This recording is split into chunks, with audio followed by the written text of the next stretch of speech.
Welcome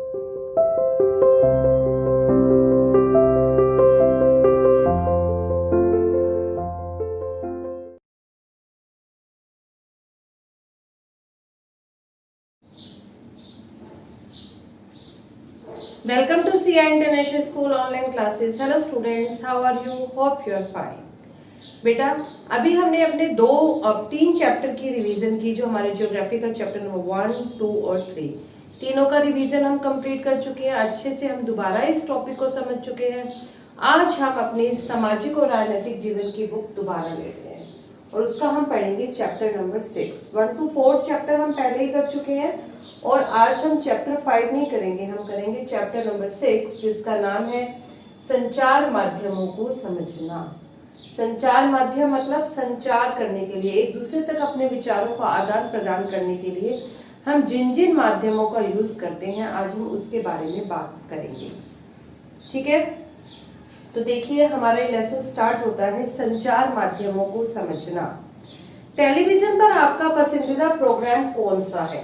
कोई ना कोई प्रोग्राम हमारा पसंदीदा होता ही है। रेडियो पर आपको क्या सुनना अच्छा लगता है? प्राय आप कौन से अखबार, पत्र या पत्रिकाएं पढ़ते हैं? क्या आप इंटरनेट पर सर्फिंग करते हैं? आपको उसमें सबसे उपयोगी क्या लगता है? क्या आप उस एक शब्द को जानते हैं जो सामूहिक रूप से रेडियो, टीवी, अखबार, इंटरनेट और संचार के अन्य साधनों के लिए प्रयोग में लाया जाता है? तो बेटा ये शब्द कौन सा है? मीडिया। मीडिया ही एक ऐसा शब्द है जो टीवी, रेडियो, इंटरनेट, हम अलग अलग शब्दों का ना इस्तेमाल कर हम एक ही शब्द का इस्तेमाल करते हैं, उसे हम क्या कहते हैं? मीडिया। इस पाठ में आप मीडिया यानी संचार के माध्यमों के बारे में विस्तार से जानेंगे और आप ये जानेंगे कि ये कैसे काम करते हैं। संचार के माध्यम कैसे काम करता है, मीडिया कैसे काम करता है, कैसे हमारे प्रतिदिन के जीवन को प्रभावित करता है। क्या आप कोई एक ऐसी चीज को याद कर सकते हैं जो आपने इस सप्ताह संचार के माध्यमों से सीखी हो? हमें टीवी चैनल्स पे बहुत सारी न्यूज देखते हैं, तो बहुत सी चीजें हैं जो हमने फिलहाल ही जानी हो, तो हम किसी भी एक चीज के बारे में चर्चा कर सकते हैं। तो बेटे इसके साथ में देखिए ये पिक्चर दिया हुआ है, देख रहे हैं आप? ये आपकी बुक में पिक्चर दे रखा है। इस पिक्चर में देखिए आप, ये आपके टीवी, रेडियो दिखा रखे हैं। ये व्यक्ति कंप्यूटर पे काम कर रहा है, ये लोग जो हैं रैली निकाल रहे हैं। तो ऐसे बहुत से तरीके हैं, बहुत से ऐसे तरीके हैं जिनका प्रयोग हम संचार के लिए करते हैं। देखिए बेटा, स्थानीय मेले की दुकान से लेकर टीवी के कार्यक्रम तक जो भी आप देखते हैं, स्थानीय मेला क्या, हमारे गांव में कोई मेला लगा हो, हमारे शहर में कोई मेला लगा हो, उसकी एक छोटी सी दुकान से लेकर एक टीवी तक का जो कार्यक्रम है, जो कुछ भी आप देख रहे हैं, इन सब को संचार माध्यम यानी कि मीडिया कहा जाता है।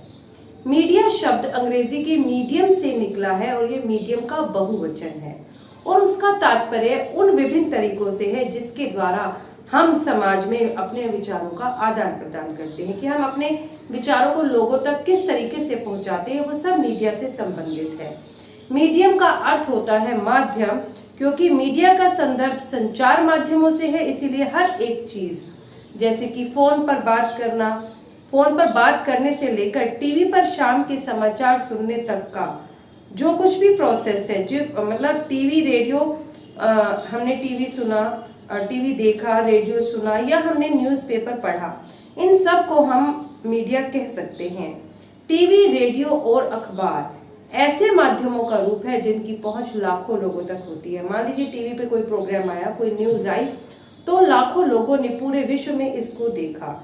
ठीक है, न्यूज है, न्यूज भी बहुत जल्दी पूरे विश्व की हम तक पहुंच जाती हैं। रेडियो के द्वारा भी हम खबर बहुत जल्दी ही बहुत लोगों तक खबर पहुंचा सकते हैं। तो संचार के ऐसे माध्यम जिनकी पहुंच लाखों लोगों तक होती है, उसे हम मास मीडिया या जन संचार माध्यम कहते हैं। जन संचार माध्यम और तकनीक, अब हम बात करेंगे जन संचार माध्यम और तकनीक की। संचार के कौन कौन से माध्यम है और किस किस प्रकार की टेक्निक का उसमें इस्तेमाल किया जाता है, क्या ये टेक्निक चेंज होती है या नहीं चेंज होती है। आपके लिए संभवतः संचार माध्यमों के बिना अपने जीवन की कल्पना करना भी कठिन होगा। हम सोच ही नहीं सकते संचार माध्यम के बिना। मीन्स हमारे पास फोन नहीं हो, टेलीफोन नहीं हो, न्यूज़पेपर नहीं हो, तो हम लोग अपने लाइफ के बारे में सोच ही नहीं पाते। लेकिन केबल टीवी और इंटरनेट के विस्तृत उपयोग तो हाल में ही शुरू हुए हैं। इससे पहले तो बहुत ज्यादा इस्तेमाल नहीं होता था। इन्हें प्रचलन में आए 20 से भी कम वर्ष हुए हैं। ठीक है, जनसंचार माध्यमों के प्रयोग में आने वाली जो प्रौद्योगिकी है, जिस टेक्निक का हम प्रयोग करते हैं लाखों लोगों तक अपनी बात को पहुंचाने का, वो निरंतर बदलती रहती है। अखबार, टेलीविजन और रेडियो लाखों लोगों तक पहुंच सकते हैं, इसीलिए इन्हें हम मास मीडिया भी कहते हैं, क्योंकि इनमें एक विशिष्ट प्रकार की टेक्निक का प्रयोग किया जाता है।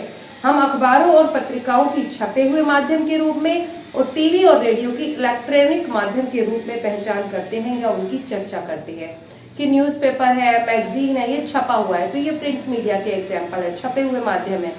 लेकिन टीवी है, रेडियो है, इंटरनेट है, ये सब इलेक्ट्रॉनिक आइटम्स है। ठीक है, आपके आगे पढ़ने पर आपको ये पता चलेगा कि ये नाम संचार के माध्यमों द्वारा प्रयोग में की जाने वाली तकनीकी से संबंधित है। फॉर एग्जाम्पल न्यूज़पेपर को हम प्रिंटिंग प्रेस में छापते हैं, इसीलिए वो छपा हुआ माध्यम हो गया। जबकि जो आपका टीवी है उसके अंदर इलेक्ट्रॉनिक चीजों का इस्तेमाल किया गया है, इसीलिए वो इलेक्ट्रॉनिक मीडिया है।